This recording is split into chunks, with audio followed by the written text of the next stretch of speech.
I know why you're here. I know because I was once looking for the same thing. A podcast.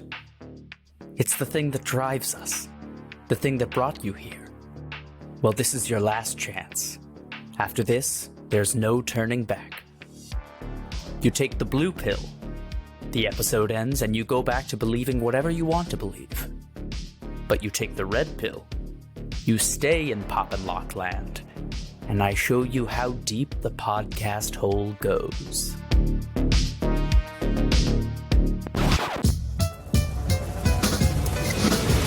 Welcome to Pop and Locke. I'm Landry Ayers. And I'm Natalie Dowzicki.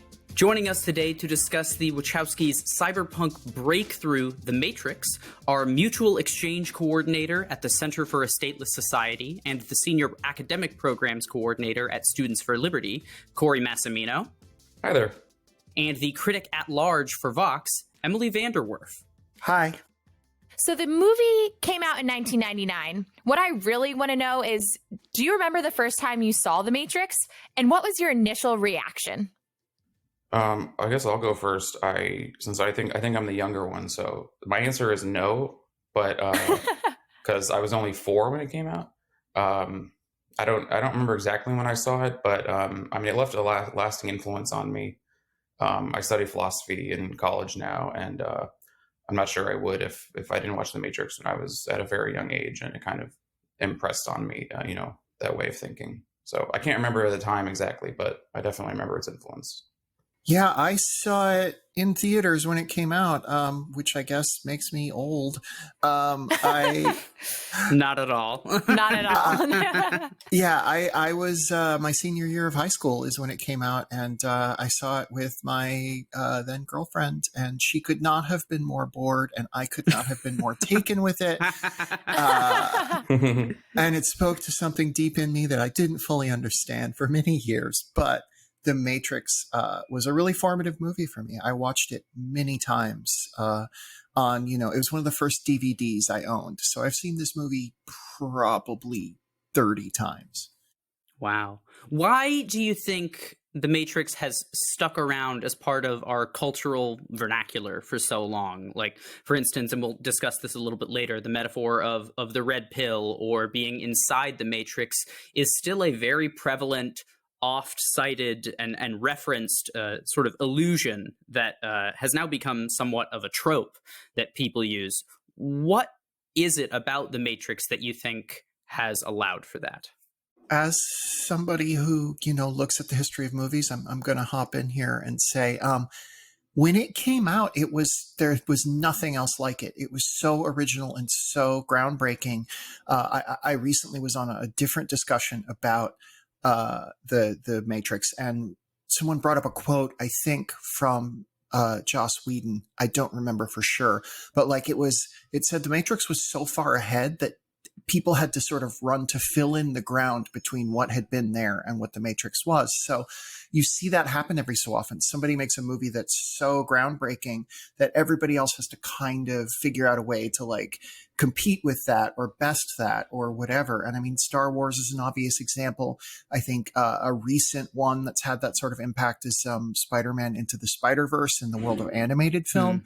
So what is really fascinating about this movie is the way that it sort of broke that new ground, but also the way that it felt, very much within the line of everything that had come before. It's a pretty straightforward hero's journey. It just introduces a bunch of new concepts, and it's often your first intersection with those concepts, your first time hearing about some of these philosophical, theological, and honestly, science fiction ideas. They had been elsewhere, but this was the first time that they entered, the pop consciousness in a big way. Kind of jumping off of that, I had only seen, I know, shocker, I'd only seen The Matrix for the first time recently in order to do this show, partially because Landry knew I would love it. And he was like, well, we have to do a show on this now. But so as I was watching it, that was so obvious to me. I was like, wow, for this movie to have come out in 1999, a lot of the themes are very prevalent still in pop culture today, even though at the time shows like the X-Files were very popular. They pulled a lot of themes from that show. Also, they the Matrix pulled a lot from like the Alien movies. So there are a lot of things they took from pop culture that were popular at that time, and I just think they kind of just catapulted themselves into the future of pop culture in the sense that they definitely defined what sci-fi movies and the sci-fi genre in general. Because there was even a point during the movie that I was like, wow, Westworld really borrows heavily from the themes in the movie. So I thought that was super interesting, especially since I watched it for the first time more recently. It was even more apparent that how groundbreaking the film was from a thematic standpoint. And you have no nostalgic connection to the movie. And so Nope. I was really interested to see what your reaction was, because you came to it with sort of fresh eyes, Natalie. So it warms my heart to hear that you enjoyed it and found it as groundbreaking as the rest of us did when we saw it at the time. This movie was the first R-rated movie I ever saw, I believe. The like R-rated cut. I believe, honestly, that another Keanu Reeves movie was actually the first one I had seen, and it was Speed, but it was the made-for-TV cut for it. So when I finally saw the unedited version, I was like, oh, this is dirty. I think there's a couple other vantage points, too, from which to look at its popularity. I agree with everything you all said, especially Emily's points about it being in the history of film. The first is that if you look at the other popular movies around that time from 1999, you have like Office Space and American Beauty and Fight Club. And there's a very distinct trend that The Matrix was a part of, which was movies that seem to be responding to, the mundanity of the 90s and the boring drudgery of corporate office jobs. And all of those movies, that's very much examined and illustrated and sort of attacking that from different angles. And then the other vantage point is that I think one reason it became such a fixture in pop culture and how it became incorporated into our vernacular, even by people who've never seen it. Natalie, I'm sure you recognized all the tropes and quotes and gimmicks that have been parodied and mentioned many times watching it for the first time this week.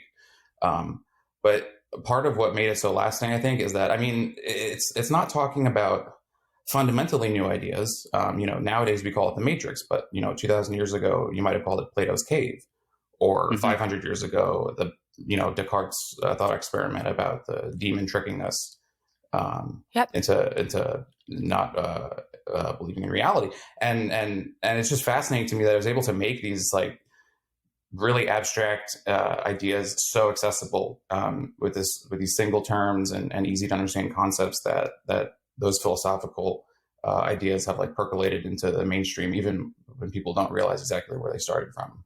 Yeah, I think I want to sort of piggyback off Corey's point about those 1999 movies, some of the ones he listed, and then also Being John Malkovich, Fight Club.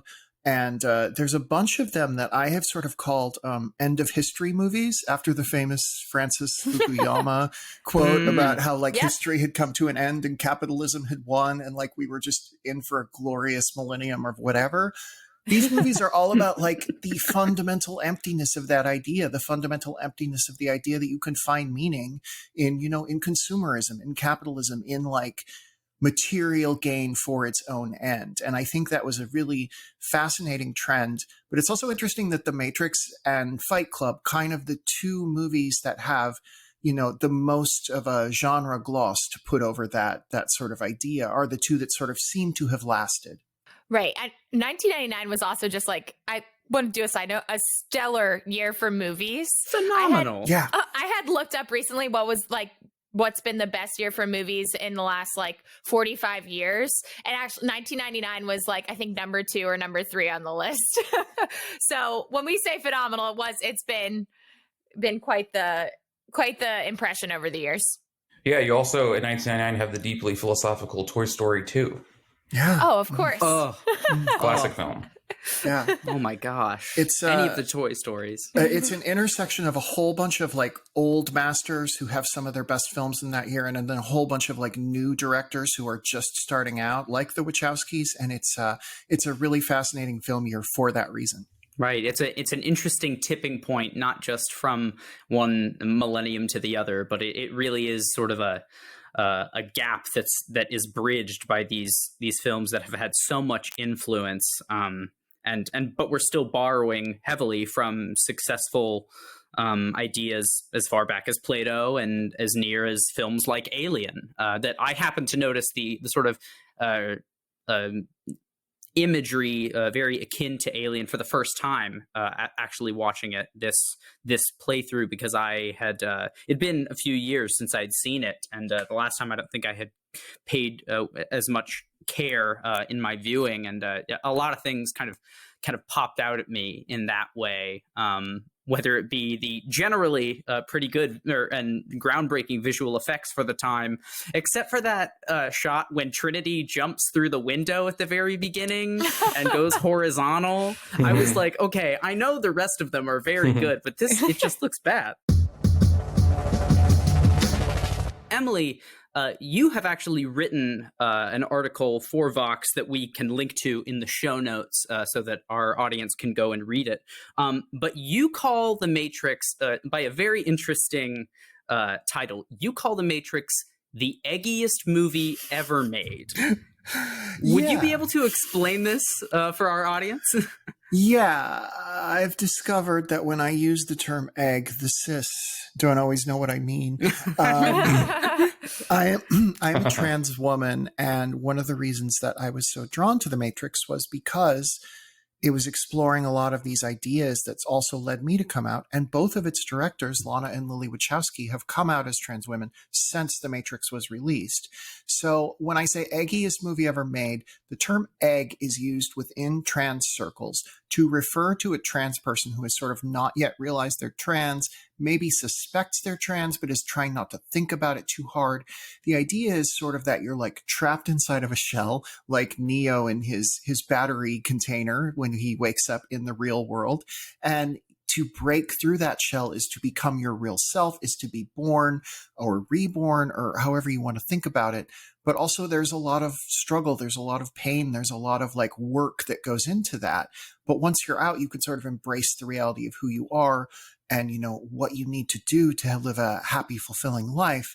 And in that regard, The Matrix is so tapped into that idea. There's a new documentary on Netflix called Disclosure about trans representation in movies and TV. And I don't think it's very good, but there's a section where Lily Wachowski talks about The Matrix.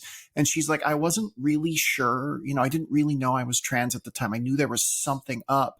And now she goes back and looks at The Matrix and is like, oh, okay, sure, of course, all these ideas were filtering into this movie. And like, when you view this as a story about a trans person coming to terms with themselves, there's so many like marks of that, like Neo, Agent Smith dead naming Neo in essence by calling him Mr. Anderson. And then Neo says, my name is Neo, is such a trans moment. And, when Trinity comes up to Neo at the very start of the movie and is like, he says, I was expecting a guy. And she says, most people are like, again, extremely like you can imagine where the Wachowskis were drawing that from, even if they couldn't. And The Matrix is a landmark of trans cinema because it's probably the movie made by a trans director that the most people have seen. I can't imagine there's one that's more than this. And that has introduced a lot of these, fundamentally trans ideas of how we conceptualize the universe to a huge audience. Now, Emily, that piece that you wrote came out like with the 20th anniversary of The Matrix coming out. Did the first time you saw The Matrix, is that ultimately how you digest the film, or did that not come until a few times after watching it and like for further introspection and that kind of stuff, that the film was very heavily speaking to the trans audience? I don't know that I figured, like I saw this movie when it came out in 1999, and I didn't really start to have serious thoughts about my gender until 2003.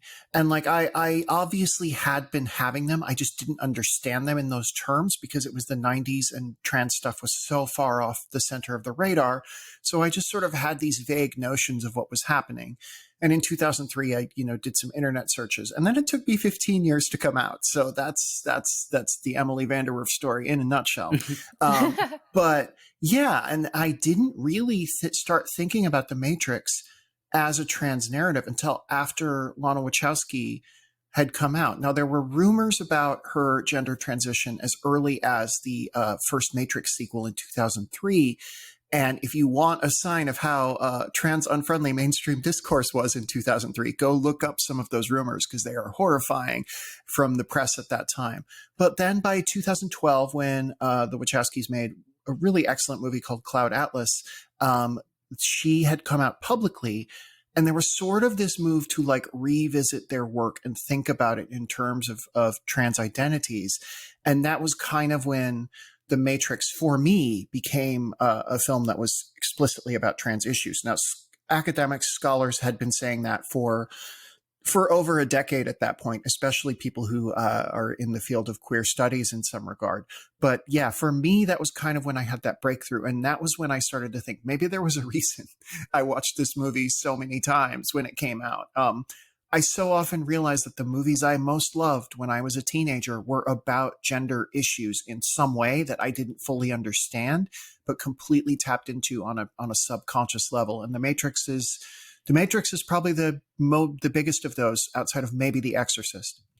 It's an interesting idea, and it becomes obvious upon viewing it, I think, in retrospect, that those ideas are embedded in the movie, and knowing about Lily and Lana Wachowski as well. But I think what really makes it such an interesting idea is the fact that the red pill metaphor has been co-opted by men's rights activists in general. I can't even, do either of you know when for instance, I know the red pill subreddit has been around for several years, but I don't know exactly when it started.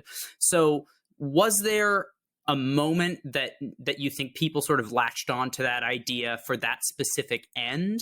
And how does the tension between these two competing sort of ideas of what the movie represents complicate how you view the movie? So I covered the sort of Gamergate movement in 2014, and that was my first exposure to the red pill. And it was a lot of people's first exposure to it. And from what I could find, it was relatively new. I'm sure that it had sort of floated around 4chan and some of the other image boards that were sort of propagators of the early alt-right. I'm sure it had been there before, but 2013, 2014 sort of seems to be ground zero for it in terms of it becoming more of a mainstream meme on the internet. I do think that there is a connection between these two ideas, which I'm sure we'll continue speaking about, of like trans liberation, and then also kind of, white men overcoming the strictures of capitalism to be their best selves, I guess. And I think it is this idea that like something about society is false. Something about society doesn't seem to make sense. And you can sort of place that target wherever you want. For a trans person, it is very much inwardly oriented. I have to overcome the self in order to become myself. But for, someone who is a video gamer who sort of feels this fundamental disconnect from like societal meaning, you might look and say, oh, it's, the forces of neoliberal capitalism, that have sort of a lean-in feminist bent, or sort of promote social justice causes in terms of like, if you will buy our product, that will make us happy. Like, as a trans woman, there are so many, we're in Pride Month right now, there are so many people who release trans flag pride like beer cans, and that's supposed to make me feel good about myself. So, I think that there is that element of those two ideas are connected in that way, but they take vastly different ideas of what the target should be.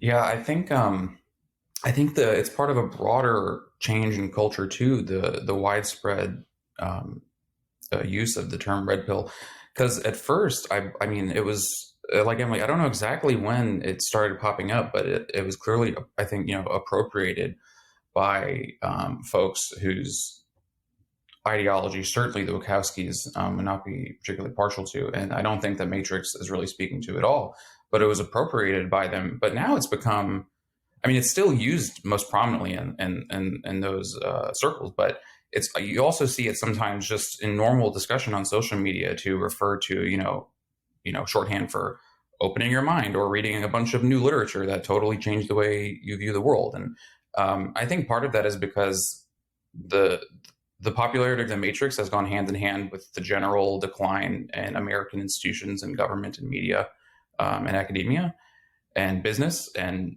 it seems like the red pill thing latched on to that declining trust. And obviously that declining trust can be channeled in like more or less positive ways, like as we've seen in the last few years. But I think the reason it's caught on is part of that really real cultural change that the Matrix speaks to, which, like Emily said, I mean, but it can be a metaphor for so many things. That's part of why, like Emily said, the trans metaphor is beautiful, and there's also neoliberal capitalism stuff.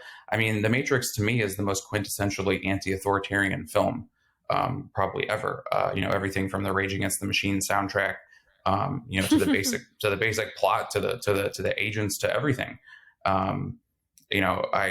It's probably responsible for me being interested in philosophy, but also me eventually, being drawn to anarchism.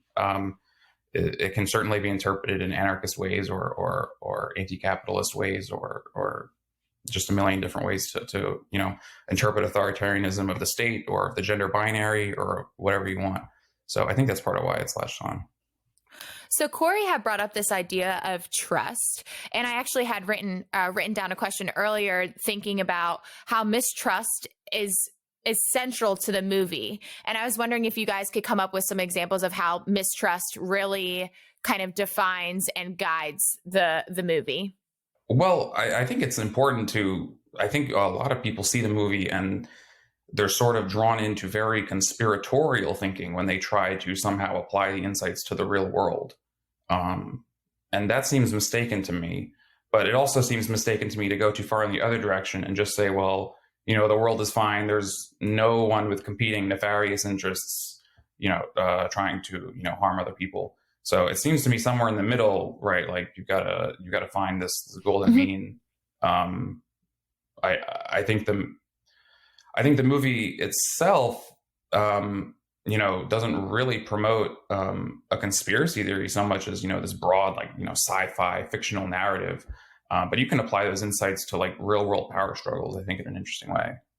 Of course. Yeah, I wasn't trying to suggest that the movie is a conspiracy theory in any way. I think part of it was before I watched the movie, we obviously did an episode on X-Files recently.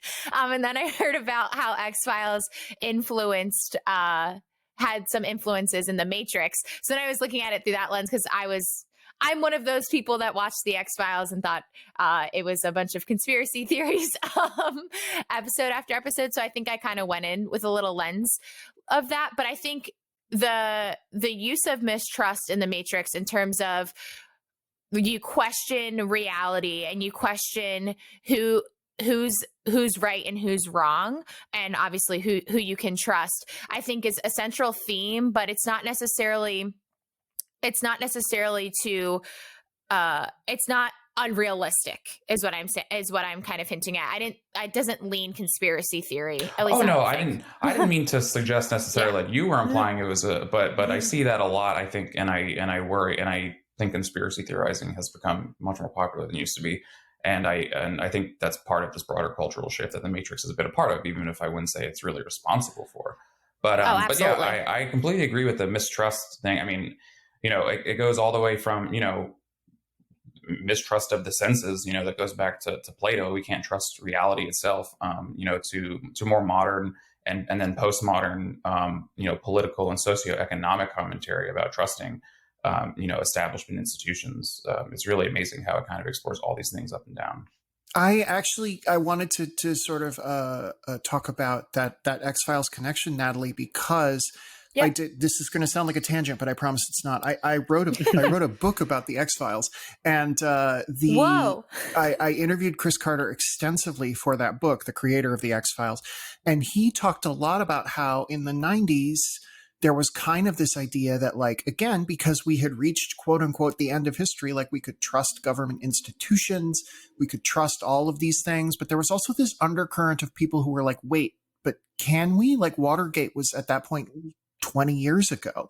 So like there was this tension between the idea of placing trust in institutions and also doubting them that the X-Files sort of stepped right into the middle of. And by the time it came back in 2016, he was already like troubled by the way that it had influenced real life conspiracy theories and made conspiracy theorizing so much more popular. So I think that The Matrix lives in that space in a way that is really instructive, because it is kind of about a conspiracy theory. Like within the fiction of the film, it is a conspiracy theory that everyone is being made to believe that, you know, they live in this world that is not real. But it is also like sort of a symbol of every conspiracy theory ever, which is if you can just find the people in charge, you can defeat evil and make a better world. And I mean, we all know that's not true, but on some level, we all want to believe the solution is that easy. And The Matrix really does present that. And I think one of the reasons people don't like the sequels is because they complicate that idea. And I don't want to get in too far into the sequels, but I do think that's interesting. I think that's a great point, Emily. And because I was wondering if we were going to get in the sequels, which I love anyway. I don't care what anyone thinks, but they're excellent. I mean, because they're totally, yeah, rad. And Cloud Atlas is awesome too. We should do another podcast about that. That's the best movie from the 2010s. But and Sense8, that's the best show. Just anything with the Wachowskis. But yeah, the sequels, like, you know, and like without spoiling anything, like the solution at the end of the day is not, you know, is not going to be some like very overt, like Emily said, us versus them revolutionary activity, but something a lot more like peace and compromise.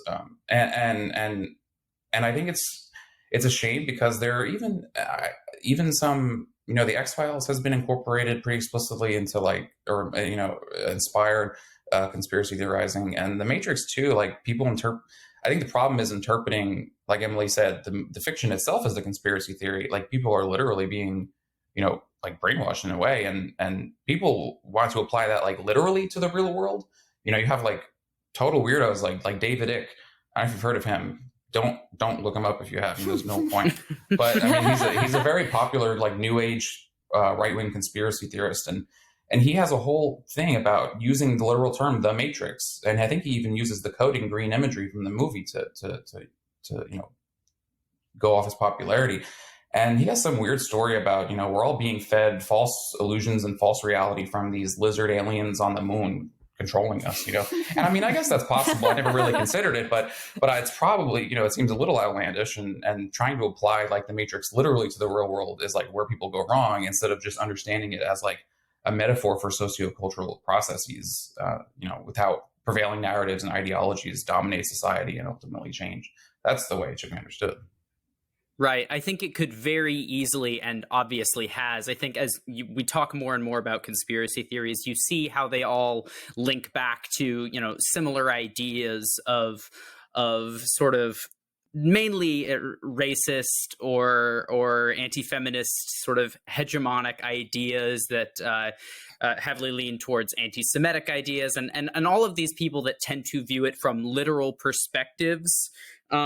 They all follow and trace themselves back to very, very problematic and prejudiced ideas. But there's also the way of viewing it that I think has gotten they tried to get away from that, and there's the view from sort of a mythic analysis perspective, sort of like a Roland Barthes would suggest, like viewing not just like if you're looking at the world in a car, you know, the power isn't necessarily in what's outside your windshield, but it's looking at the windshield and the sort of filter that sort of creates the picture of what you're seeing, and sort of frames it and primes you in certain ways. And the Matrix also acts that way, as something sort of like how Cypher, when he's looking at the code and the Matrix and Keanu asks him if that's what it is, he says like, oh yeah, but I don't even see it anymore. I just see blonde, brunette, redhead, etc. But even today, that sort of trying to view and look at the lens rather than what's beyond it can lead to the same ends, you know, with people that are viewing like QAnon, COVID, pandemic related 5G conspiracy theories.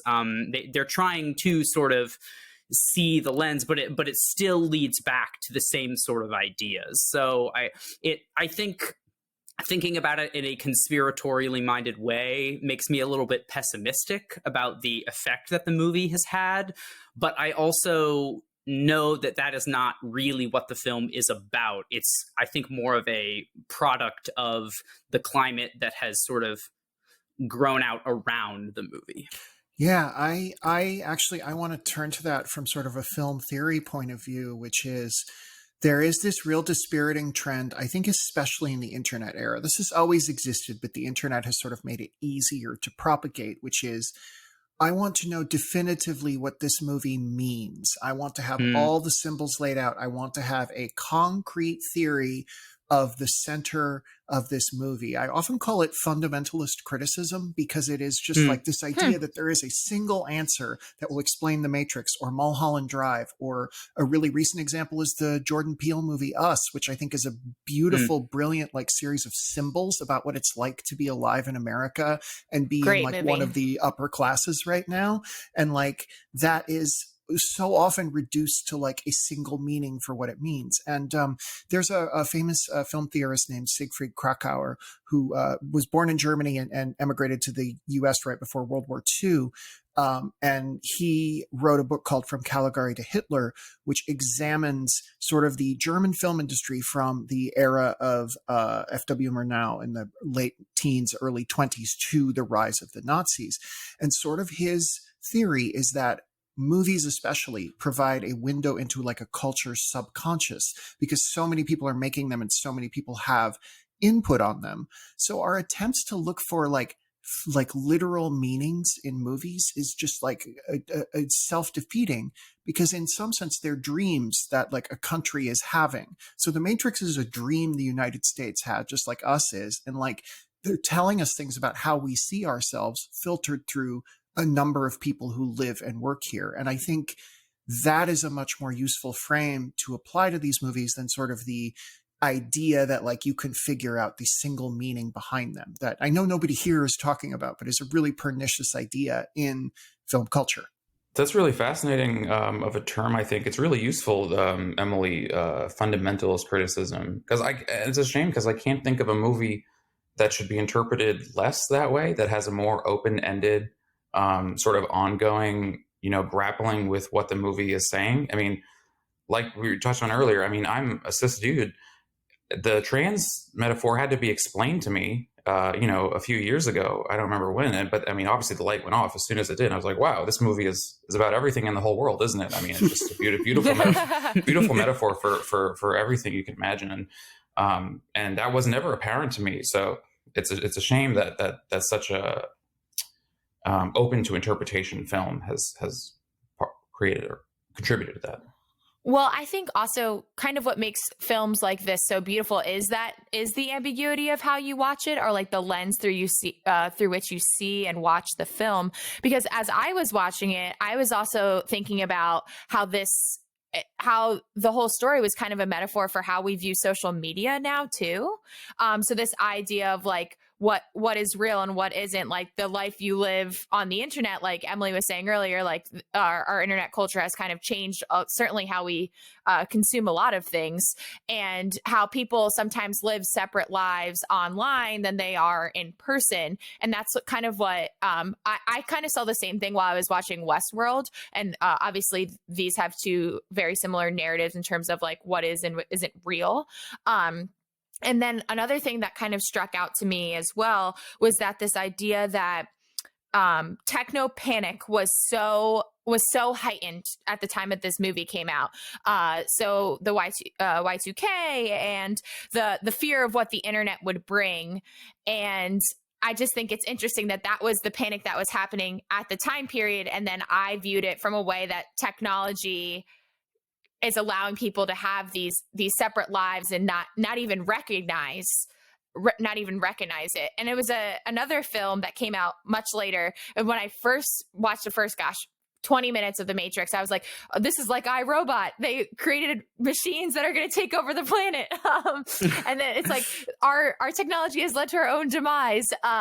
But again, like going back to that idea that this movie was so ahead of its time, even like when I was watching, I was thinking about the metaphors the movie had for like social media's role in our life. That's a really fascinating interpretation I've never thought of. I'm excited to watch the movie at some point in the near future. I usually watch it like once a year, I'd say, and watch it with that in mind.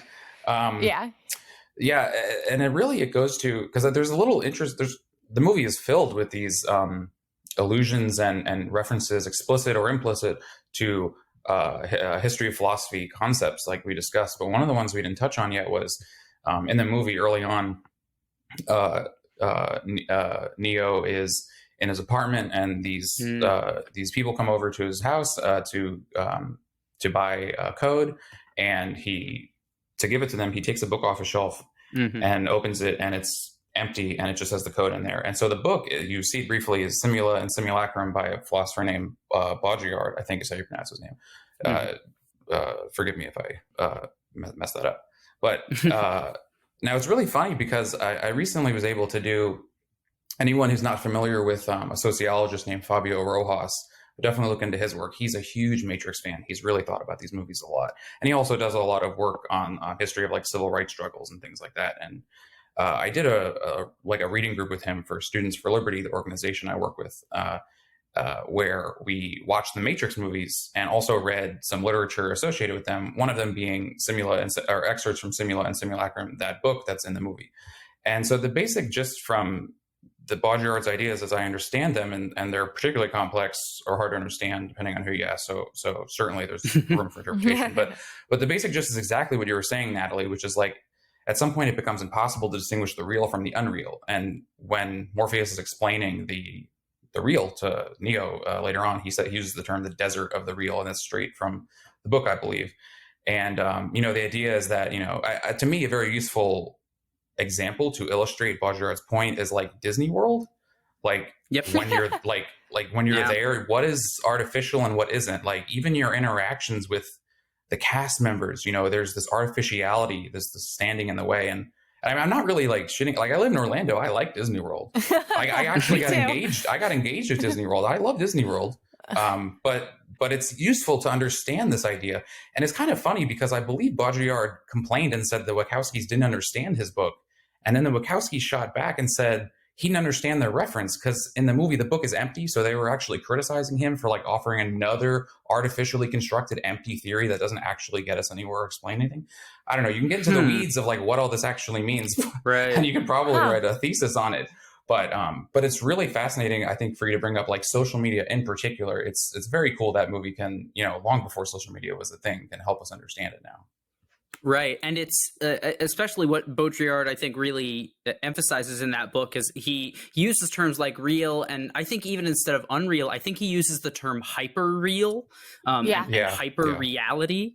So it's like you said, when you go to Disney World, there's a layer of artificiality. But it's so well constructed and maintained that people still get swept up in it. And while I'm sure there's people that kind of see through the sort of disingenuous nature of it and sort of are looking for, the cast members, as they're known, to sort of be acting like real people or to yell Andy's here and watch them, fall to the ground in the Toy Story world like people do. There's a lot of people, and it's a lot of people that I know buy into it completely, and they love it because they can kind of lose the other reality and feel as though they are home in the hyper real.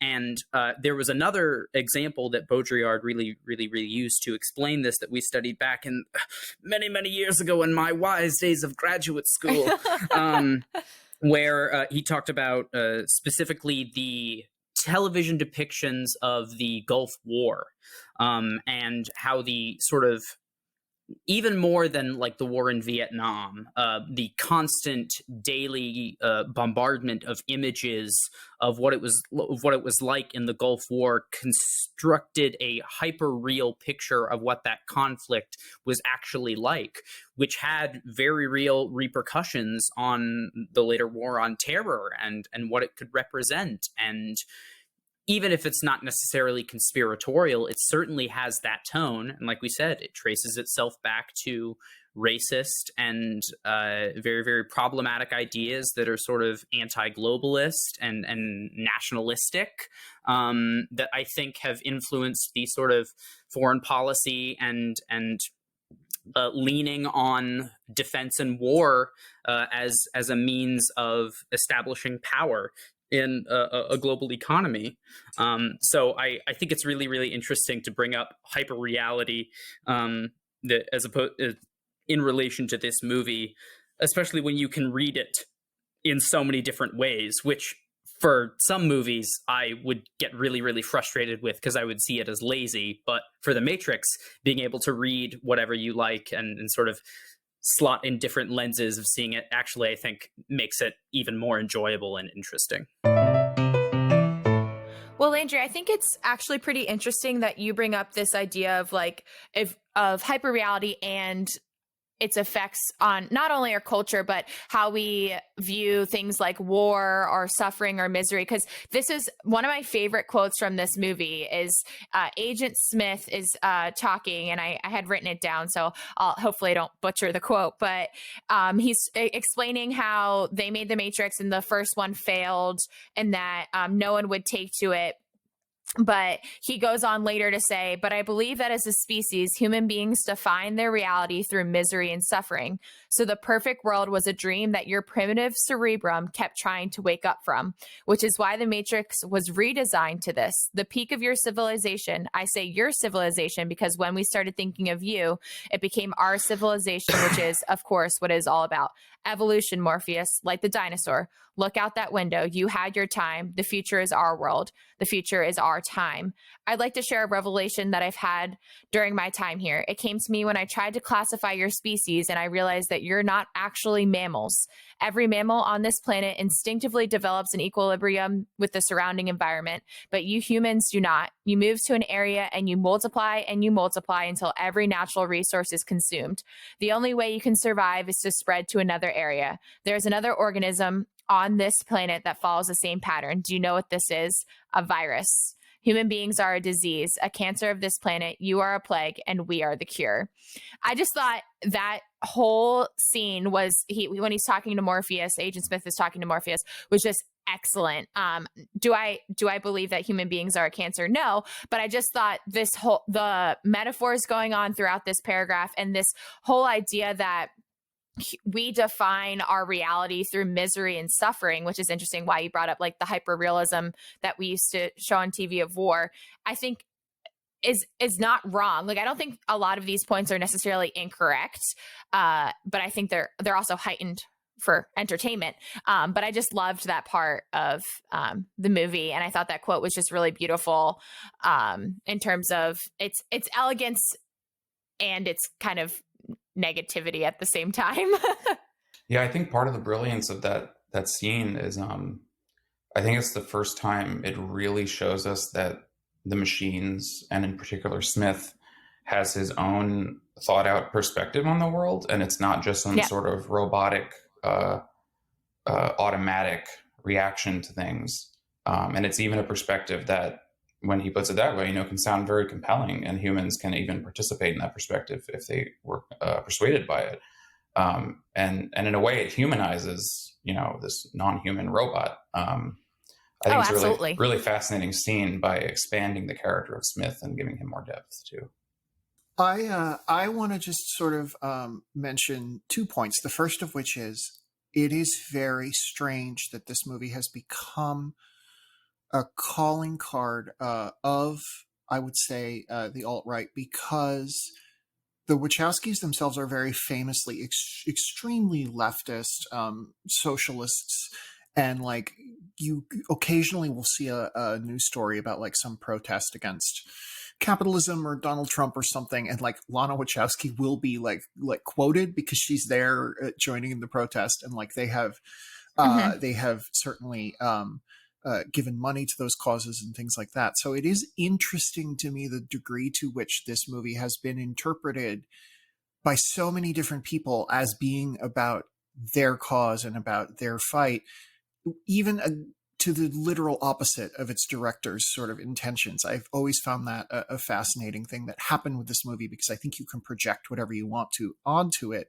And I also wanted to mention the character of Trinity, who was a real groundbreaking character in terms of female action heroes. And she is, this badass who kicks people in the face and can float around in the sky and do all these amazing things. She ultimately ends up an adjunct sort of to Neo's story. And that created this whole other type of character who is the, badass lady hero who ends up playing a subordinate role to the guy who is ultimately the chosen one. And that in and of itself became kind of a pernicious trope. But this is the first example of it. And you can see why everybody wanted to copy it, because she's so cool. She's so cool. Yeah. Yeah. Also kind of, I don't know. Since like Corey already told you all, I watched this movie for the first time this week. I think I loved the Trinity character before the love story element came in, because I was like, oh, they were doing so good with her character. She's like strong. She's a badass.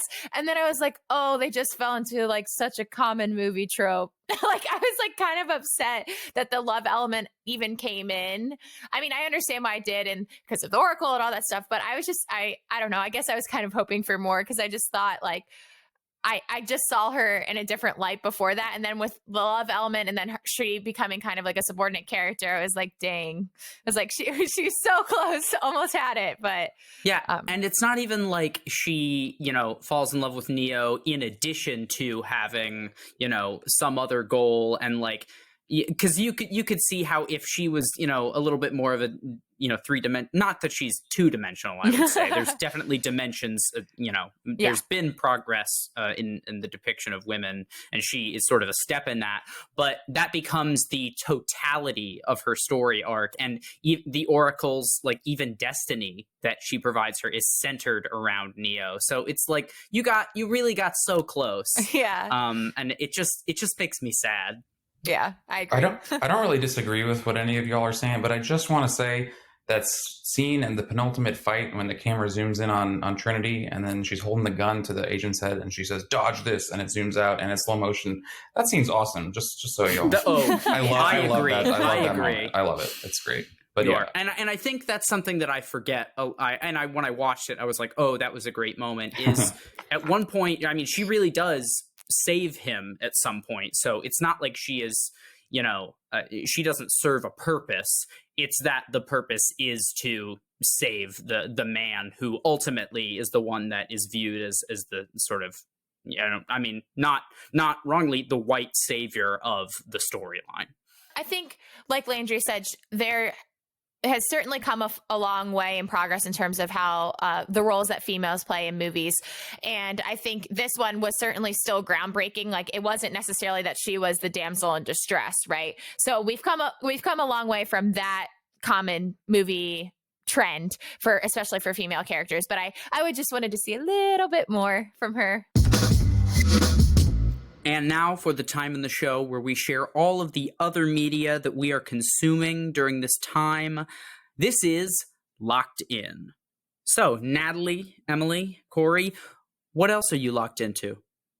Well, during this locked in period, my wife and I have spent a lot of time rewatching old amazing shows. Not really old, like Lost and Mad Men. If y'all haven't seen those are some of the best shows ever. Lost. In terms of, Lost is great. But in terms of new stuff, we've been watching this Netflix original called Dead to Me with like Linda Cardellini from Freaks and Geeks. If y'all, I don't know if y'all heard of that. It's really good. It's like 2 seasons in. It's like a dramedy, and it's just full of like weird twists and turns and hilarious dark comedy. It's like genuinely one of the most unique shows I've seen. Like nothing. I usually see like some things coming in shows, but this show always catches me off guard. And then in terms of non-media projects, I want to suggest everyone check out the Center for Sale Society. We're publishing this month a mutual exchange symposium, which I didn't organize it, but my colleague Emmy did. And that's just a discussion with a bunch of anarchist thinkers writing essays and back and forth. And it'll eventually be put into a physical book for everyone to have. And cool. This topic is on economic calculation and markets and prices and communal economic calculation and all that good stuff. Not really relevant to this issue. And then what I've been working on personally, I guess if people are interested in my work, like I said, I do philosophy, and I do a lot with anarchist political theory, virtue ethics, Aristotelian philosophy, that kind of stuff. And I'm actually working on a book chapter and hopefully a full-on book about Murray Rothbard, who is a controversial, rightly so, figure, but who I see some value in. And it's called Two Cheers for Rothbardianism, if that helps explain my perspective. So be on the lookout. That'll be in the Routledge Anarchist Handbook, and forthcoming in the next few years. So yeah, that's what I'm working on. I have so many things I've been consuming recently. I want to shout out a couple of things that you can watch right now on streaming if you have Hulu. Actually, you can rent this anywhere, but it's free on Hulu. The movie Shirley is fantastic. It's about Shirley Jackson, played by Elizabeth Moss, who I genuinely believe to be the best actor of my generation, just across the board. She's a brilliant performer, and this movie gets at what she's so good at, which are these tiny micro expressions that indicate the little emotions that are flitting through her brain at any given time.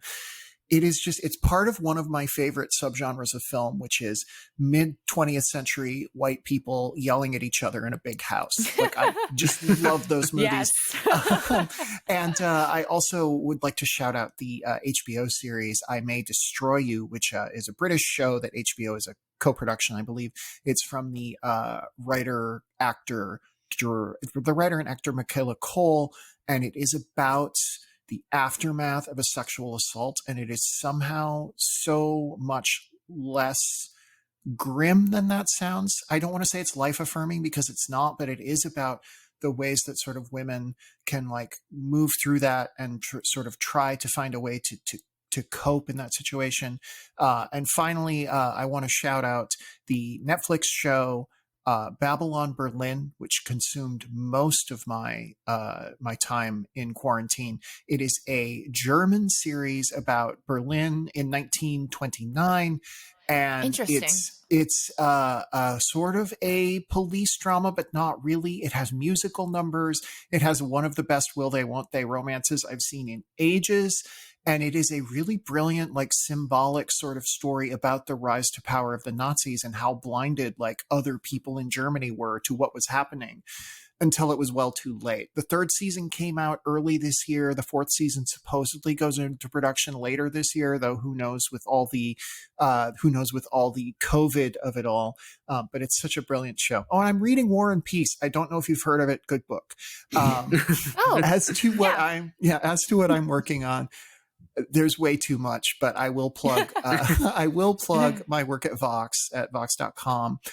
You can find me on Twitter at EmilyVDW, and my scripted fiction podcast Arden's second season drops July 6th. So I have been working on that endlessly. I think I'm really proud of it, and I'm really hopeful that people will check it out. Oh, that's very exciting. We'll have to check that out for sure. It's very good. Everyone will enjoy it. Yeah. So things I've been consuming while literally locked inside have been at libertarianism.org. We've been working on an extensive website redesign, and we have finally gotten into the last stages of that. We're just doing the normal bug hunting. So while I hunt for bugs, I had Outer Banks on in the background. It's just a new Netflix show. I enjoyed it partially because there was little thinking that had to go into watching it. I could enjoy it while not Googling, like, did I understand this episode correctly? Like I had to do for Westworld.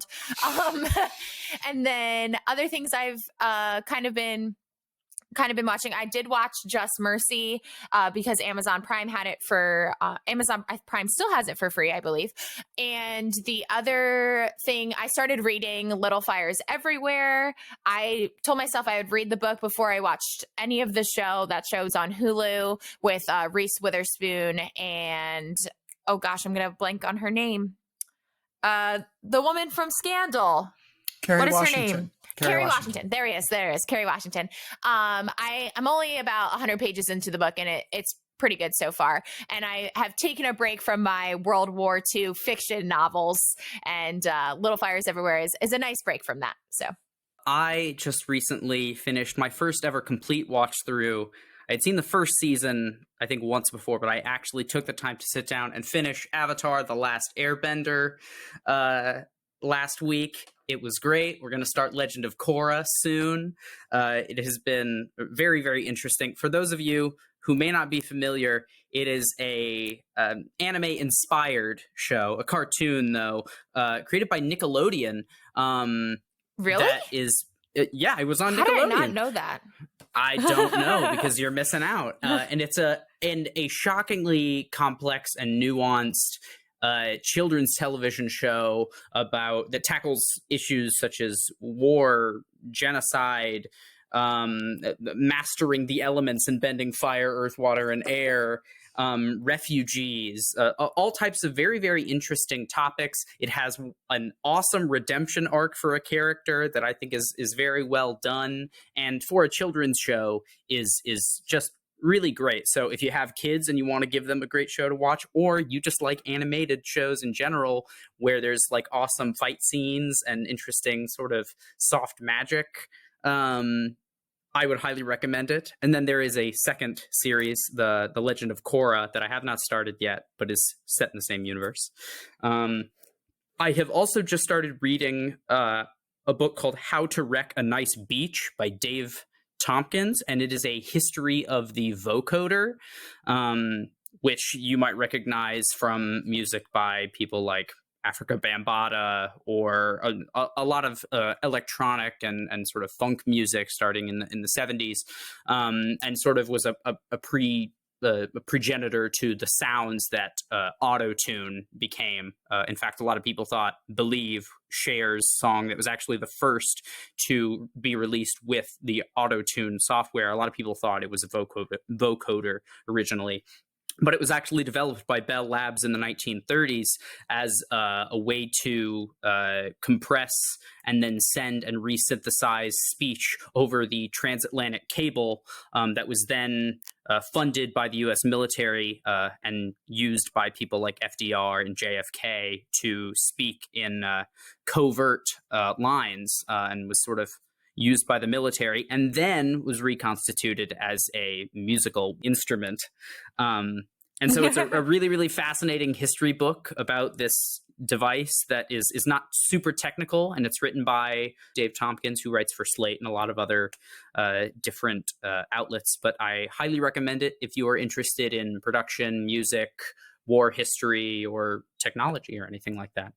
I just wanted to piggyback Landry, because I also finished for the first time Avatar like last week. That's a really weird coincidence. I forgot to mention it because I wasn't watching it the last few days. But yeah, the show is amazing. Totally second to everything you said. It's very philosophical with Buddhist themes and Eastern religion themes. And I love shockingly complex children's programming. Of course, who doesn't? So yeah, and it's honestly it probably has some of the best politics of a lot of cartoons I've seen. There's an episode where we're meant to root for a prison riot against an imperialist government. It's awesome. It's awesome stuff. Thanks for listening. If you wish we were all in the 1999 Matrix-style simulation and not the malfunctioning 2021, make sure to let us know on Twitter at PopandLockPod. That's Pop, the letter N, Lock with an E, Pod. Make sure to subscribe to us on Apple Podcasts, Spotify, or wherever you listen. We look forward to unraveling your favorite show or movie next time. Pop and Lock is produced by me, Landry Ayres, as a project of libertarianism.org. To learn more, visit us on our newly redesigned website, www.libertarianism.org.